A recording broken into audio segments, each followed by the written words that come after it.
Assalamualaikum warahmatullahi wabarakatuh. Dalam video ini, saya akan menjelaskan materi mengenai penyimpangan sosial, yaitu mengenai pengertian penyimpangan sosial, teori-teori perilaku menyimpang, dan bentuk-bentuk perilaku menyimpang. Materi yang pertama yaitu pengertian penyimpangan sosial.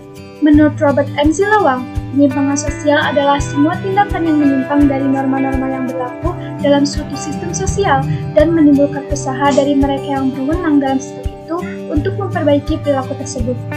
Kemudian menurut Sujono Sukanto, perilaku menyimpang dapat dimaknai sebagai kecenderungan untuk menyimpang dari suatu norma atau tidak patuh terhadap norma tertentu.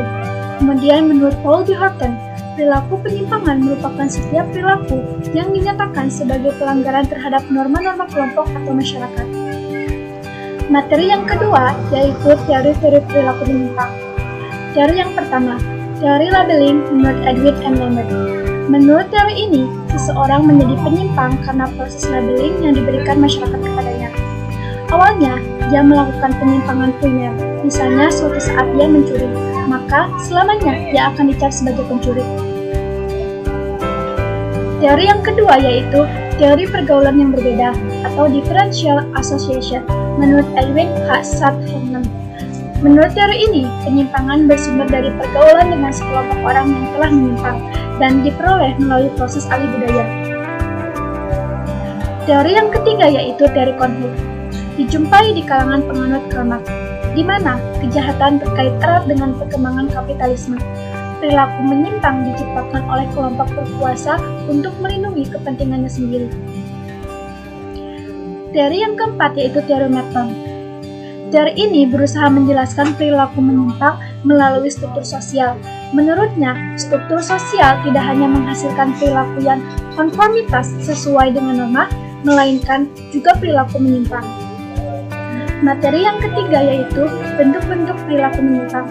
Bentuk-bentuk perilaku menyimpang dibedakan menjadi tiga. Yang pertama yaitu penyimpangan individual.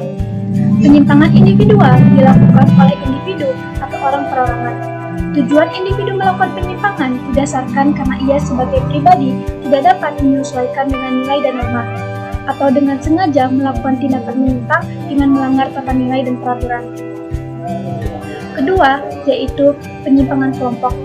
Penyimpangan kelompok dilakukan oleh sekelompok orang yang tidak mematuhi nilai dan norma yang berlaku dalam masyarakat. Pelaku penyimpangan kelompok ini melakukan tindakan menyimpang karena perasaan kolektif yang dimiliki oleh anggota kelompok, dan perasaan itu tidak memiliki kesamaan dengan anggota lain di luar kelompoknya. Ketiga, yaitu penyimpangan campuran. Penyimpangan campuran ini dilakukan oleh individu dalam sebuah kelompok.